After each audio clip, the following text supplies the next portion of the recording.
Banyak jenis kakatua dapat menghasilkan lebih dari satu anak dalam satu masa bertelur. Karena itu, para ilmuwan sering mempelajari bagaimana anak-anak kakatua tumbuh dan berkembang sejak menetas hingga mampu hidup mandiri. Sebagian besar informasi tentang pertumbuhan anak kakatua diperoleh dari pengamatan di penangkaran. Dari penelitian tersebut diketahui bahwa anak kakatua nimfa dapat mulai belajar terbang saat berusia sekitar 5 minggu. Sementara itu, kakatua raja yang berukuran jauh lebih besar biasanya baru mulai terbang pada usia sekitar 11 minggu. Selama tinggal di dalam sarang, tubuh anak kakatua perlahan-lahan mulai ditutupi bulu muda. Pada awalnya, bulu sayap dan ekornya tumbuh cukup lambat.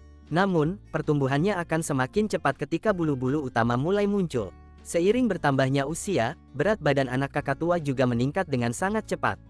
Bahkan sebelum meninggalkan sarang, berat tubuh mereka sudah mencapai sekitar 80 hingga 90% dari berat burung dewasa. Menariknya, saat pertama kali keluar dari sarang, ukuran tubuh anak kakatua hampir sama dengan induknya. Namun, bulu sayap dan ekornya masih belum tumbuh sempurna. Bulu-bulu tersebut akan terus berkembang hingga mencapai ukuran penuh seperti burung dewasa. Keberhasilan anak kakatua untuk tumbuh sehat dan belajar terbang sangat dipengaruhi oleh kondisi lingkungan. Jika makanan di sekitar sarang berkurang atau cuaca sering buruk, pertumbuhan mereka bisa menjadi lebih lambat. Karena itu, masa-masa awal kehidupan merupakan periode yang sangat penting bagi anak kakatua. Dengan makanan yang cukup dan kondisi cuaca yang baik, mereka dapat tumbuh dengan sehat, kuat, dan siap menjelajahi dunia di luar sarang. Kakatua termasuk burung pemakan segala jenis makanan atau bisa dibilang cukup fleksibel dalam memilih makanan. Namun, sebagian besar makanan mereka berasal dari tumbuhan. Makanan favorit kakatua adalah biji-bijian yang dibuka menggunakan paruhnya yang besar, kuat, dan tajam. Beberapa jenis kakatua, seperti kakatua galah dan korela, lebih sering mencari makan di atas tanah. Sementara itu, spesies lainnya lebih suka mencari makanan di pepohonan. Cara mereka mencari makan biasanya disesuaikan dengan jenis makanan yang tersedia di habitatnya. Kakatua yang mencari makan di tanah sering melakukannya secara berkelompok. Saat menemukan tempat yang penuh biji-bijian, mereka bisa berkumpul dalam kelompok besar dan terkadang saling berebut makanan. Namun jika makanan tersebar di banyak tempat, mereka akan menyebar dan mencari makan sendiri-sendiri. Burung-burung ini juga lebih menyukai area terbuka yang memungkinkan mereka melihat sekeliling dengan jelas. Dengan begitu, mereka bisa lebih mudah mendeteksi predator atau bahaya yang mendekat. Beberapa jenis korela memiliki paruh yang lebih panjang sehingga dapat digunakan untuk menggali tanah. Mereka mencari umbi, akar, dan bagian tumbuhan lain yang tersembunyi di bawah permukaan tanah sebagai sumber makanan tambahan. Selain mencari makan di tanah, banyak kakatua juga berburu makanan di puncak pepohonan. Mereka memanfaatkan buah, kacang, dan biji yang tersimpan di dalam buah atau runjung keras dari pohon-pohon seperti eucalyptus, banksia, dan hakea. Paruh kakatua yang kuat menjadi alat yang sangat berguna untuk membuka buah atau runjung yang keras. Banyak hewan lain tidak mampu membukanya, tetapi kakatua dapat memecahkannya dengan mudah untuk mendapatkan biji yang ada di dalamnya. Seringkali makanan berada di ujung ranting yang kecil dan tipis. Karena tubuh kakatua cukup besar, mereka tidak selalu bisa bertengger di sana. Sebagai gantinya, mereka akan menarik ranting tersebut ke arah tubuhnya menggunakan paruh, lalu memegangnya dengan kaki sambil mengambil makanan. Tidak semua kakatua memiliki pola makan yang sama. Ada spesies yang memakan berbagai jenis makanan, tetapi ada juga yang sangat memilih makanan tertentu. Misalnya, kakatua hitam latam lebih menyukai biji dari pohon tertentu dan sangat ahli membuka runjung untuk mengambil bijinya. Selain tumbuhan, beberapa jenis kakatua juga memakan serangga. Bahkan saat musim berkembang biak, kebutuhan makanan mereka meningkat sehingga serangga menjadi sumber protein yang penting bagi tubuh mereka. Kakatua hitam ekor kuning, misalnya, memakan banyak larva dan serangga yang hidup di dalam batang pohon yang membusuk. Dengan paruhnya yang kuat, mereka dapat membongkar kayu dan mengambil serangga yang bersembunyi di dalamnya.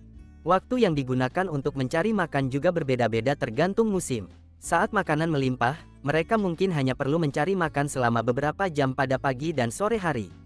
Setelah itu, mereka menghabiskan waktu untuk beristirahat, bermain, atau merapikan bulu. Namun ketika musim dingin atau saat makanan sulit ditemukan, kakatua bisa menghabiskan sebagian besar harinya untuk mencari makan. Mereka harus bekerja lebih keras agar kebutuhan energinya tetap terpenuhi. Menjelang musim kawin, kebutuhan nutrisi kakatua juga meningkat. Karena itu, mereka akan lebih sering mencari makanan untuk menjaga kondisi tubuh tetap sehat dan kuat. Menariknya lagi, kakatua memiliki kantong penyimpanan makanan di bagian saluran pencernaannya yang disebut tembolok.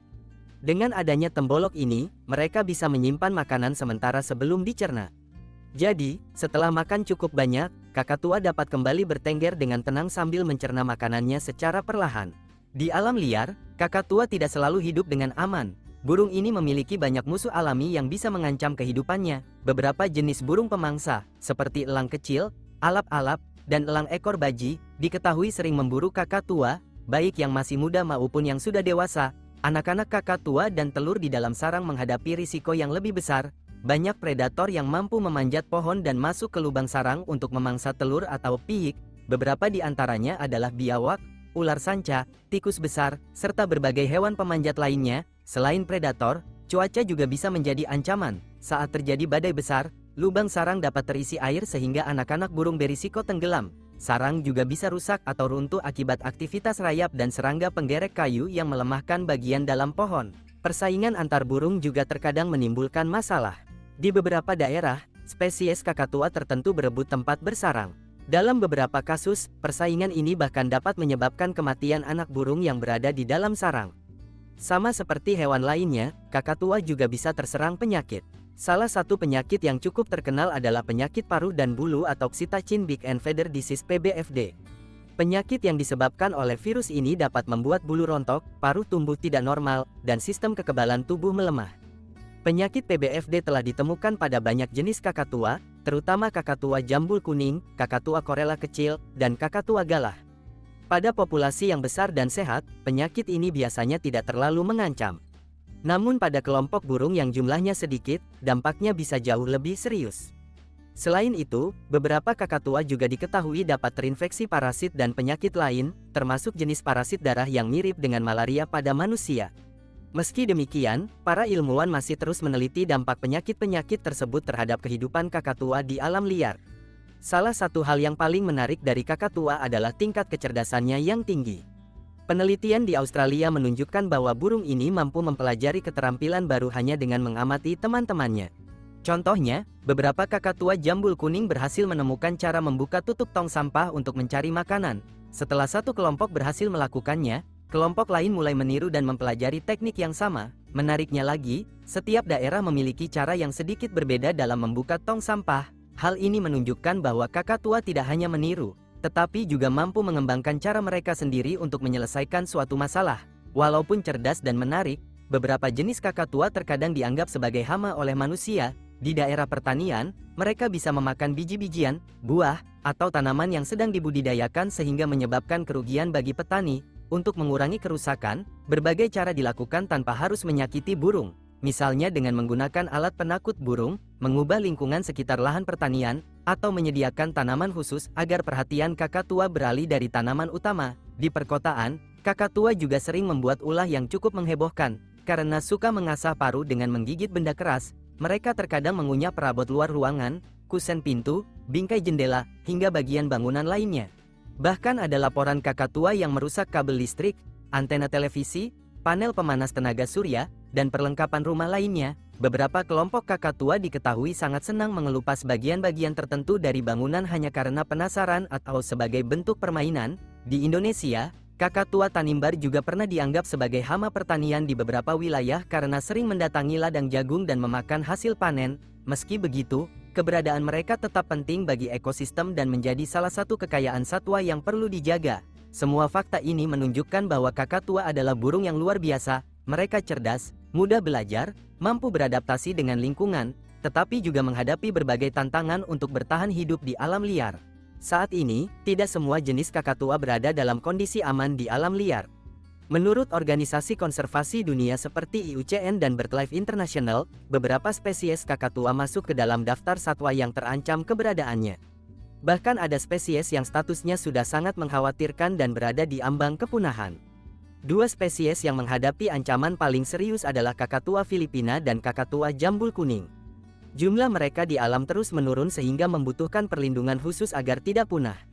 Ancaman terbesar bagi kakatua adalah hilangnya habitat dan perdagangan satwa liar. Hampir semua jenis kakatua bergantung pada pohon-pohon besar untuk membuat sarang. Ketika hutan ditebang atau rusak, mereka kehilangan tempat tinggal, tempat berkembang biak, dan sumber makanan. Beberapa spesies hidup hanya di pulau-pulau kecil dengan wilayah yang terbatas. Karena daerah penyebarannya sempit, kerusakan habitat sedikit saja bisa memberikan dampak besar terhadap populasi mereka. Selain kehilangan habitat, perdagangan ilegal juga menjadi masalah yang sangat serius. Karena penampilannya cantik, cerdas, dan menarik, banyak orang ingin memelihara kakatua sebagai hewan peliharaan. Akibatnya, selama bertahun-tahun banyak burung yang ditangkap langsung dari alam untuk diperjualbelikan. Sayangnya, perdagangan ilegal masih terjadi meskipun berbagai aturan perlindungan telah diterapkan. Dalam banyak kasus, burung-burung diselundupkan dengan cara yang sangat tidak layak dan berbahaya. Akibatnya, banyak kakatua yang tidak berhasil bertahan hidup selama proses penyelundupan. Untuk melindungi mereka, hampir semua spesies kakatua kini masuk dalam daftar perlindungan internasional melalui CITES, yaitu Perjanjian Dunia yang mengatur perdagangan satwa liar. Aturan ini membatasi penangkapan, penjualan, serta perpindahan kakatua antar negara tanpa izin resmi. Meskipun begitu, kakatua tetap menjadi salah satu burung peliharaan yang populer di berbagai belahan dunia. Banyak orang menyukai burung ini karena penampilannya yang unik, kecerdasannya yang tinggi, dan sifatnya yang sangat interaktif. Namun, memelihara kakatua ternyata tidak semudah yang dibayangkan. Burung ini membutuhkan perhatian, waktu, dan perawatan yang cukup besar. Karena merupakan hewan sosial, kakatua tidak suka merasa kesepian dalam waktu lama. Jika terlalu sering ditinggal sendirian, mereka bisa mengalami stres, bosan, bahkan menunjukkan perilaku yang tidak biasa. Salah satu contohnya adalah mencabuti bulunya sendiri, yang sering dikaitkan dengan gangguan psikologis akibat kurangnya stimulasi dan interaksi. Kakatua juga memiliki rasa ingin tahu yang sangat tinggi. Mereka senang menggigit, mengunyah, membongkar, dan memainkan berbagai benda di sekitarnya. Oleh karena itu, pemilik biasanya perlu menyediakan banyak mainan agar burung tetap aktif dan tidak bosan. Selain itu, kakatua memiliki gigitan yang cukup kuat dan suara yang sangat keras. Pekikan mereka bisa terdengar nyaring dan kadang-kadang membuat telinga tidak nyaman, terutama pada beberapa spesies berukuran besar. Meski terkenal cerdas, sebagian besar kakatua tidak terlalu ahli menirukan kata-kata manusia dibandingkan beberapa jenis nuri lainnya. Namun, ada pengecualian, seperti kakatua korela kecil yang dikenal cukup pandai meniru suara dan ucapan. Di antara semua jenis kakatua nimfa atau kokatil merupakan spesies yang paling populer sebagai hewan peliharaan. Ukurannya yang lebih kecil, sifatnya yang relatif tenang, serta perawatannya yang lebih mudah membuat burung ini banyak dipilih oleh pemula. Beberapa spesies lain yang juga dianggap lebih mudah dipelihara adalah kakatua tanimbar dan kakatua galah. Dibandingkan kakatua berukuran besar, mereka biasanya lebih tenang dan tidak terlalu menuntut perhatian. Meskipun banyak dipelihara manusia, kakatua tetap merupakan satwa liar yang memiliki kebutuhan khusus. Karena itu, menjaga habitat mereka di alam dan mencegah perdagangan ilegal adalah langkah penting agar burung-burung cerdas dan cantik ini tetap dapat hidup dan berkembang untuk generasi mendatang. Salah satu hal yang membuat kakatua begitu istimewa adalah umurnya yang sangat panjang. Beberapa jenis kakatua berukuran besar dapat hidup antara 30 hingga 70 tahun, bahkan ada yang mampu hidup lebih lama lagi. Sementara itu, kakatua nimfa atau kokatil umumnya dapat hidup sekitar 20 tahun jika dirawat dengan baik. Karena usianya yang panjang, memelihara kakatua bukanlah keputusan jangka pendek. Seseorang yang memelihara kakatua harus siap merawatnya selama puluhan tahun. Tidak jarang seekor kakatua menemani pemiliknya selama sebagian besar hidup mereka. Ada beberapa kakatua yang terkenal karena usianya yang luar biasa panjang. Salah satunya adalah seekor kakatua merah muda bernama Cookie yang tinggal di kebun binatang Brookfield, Chicago. Burung ini hidup hingga usia 83 tahun dan menjadi salah satu kakatua tertua yang pernah tercatat dalam penangkaran. Ada juga seekor kakatua Maluku bernama King Tut yang hidup hampir 69 tahun di kebun binatang San Diego. Sementara itu, seekor kakatua raja di kebun binatang London diketahui mencapai usia 56 tahun. Bahkan ada beberapa cerita menarik tentang kakatua yang diduga hidup lebih dari 100 tahun. Salah satunya adalah kakatua jambul kuning terkenal bernama Cocky Bennett di Australia. Meskipun usianya tidak dapat dipastikan secara ilmiah, banyak orang percaya bahwa burung ini hidup selama lebih dari 1 abad. Karena kecerdasannya yang tinggi, kakatua juga sering dilatih untuk berbagai pertunjukan di kebun binatang. Mereka dapat mempelajari banyak gerakan dan perilaku yang menarik untuk ditampilkan di depan pengunjung. Menariknya, kakatua tidak selalu termotivasi oleh makanan saat dilatih. Beberapa di antaranya justru lebih senang mendapatkan perhatian, pujian, atau belayan dari pelatihnya sebagai bentuk penghargaan. Banyak kakatua juga dapat diajari menggunakan tali pengaman khusus untuk burung. Dengan alat ini, pemilik dapat mengajak mereka berjalan-jalan di luar ruangan dengan lebih aman. Karena sifatnya yang ramah dan mudah berinteraksi dengan manusia, kakatua juga pernah digunakan dalam program terapi bantuan hewan. Kehadiran mereka dapat membantu memberikan hiburan, mengurangi rasa kesepian, dan membuat suasana menjadi lebih menyenangkan, terutama bagi para lansia. Burung yang mengangguk-anggukkan kepala atau bergoyang mengikuti irama lagu. Ternyata perilaku ini bukan sekadar kebetulan. Pada tahun 2008, para peneliti mempelajari seekor kakatua Eleonora bernama Snowball. Hasil penelitian menunjukkan bahwa Snowball benar-benar mampu mengenali irama musik dan menyesuaikan gerakan tubuhnya dengan ketukan lagu yang didengarnya. Kemampuan ini sangat langka di dunia hewan dan menunjukkan bahwa kakatua memiliki kecerdasan yang luar biasa.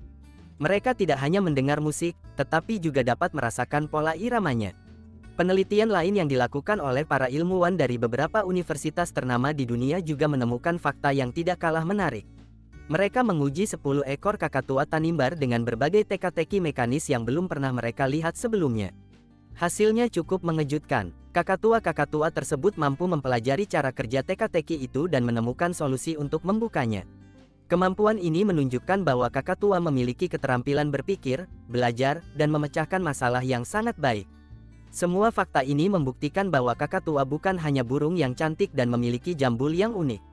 Mereka juga termasuk salah satu burung paling cerdas di dunia, dengan kemampuan belajar, berkomunikasi, menari mengikuti musik, hingga memecahkan berbagai tantangan yang diberikan oleh manusia. Sekian pembahasan yang dapat disampaikan, semoga video ini menambah wawasan dan membuat kamu semakin mengenal dunia hewan yang menakjubkan. Jika kalian menyukai ini, jangan lupa untuk like, komentar, share, dan subscribe. Sampai jumpa di video ilmu pengetahuan berikutnya. Wassalamualaikum.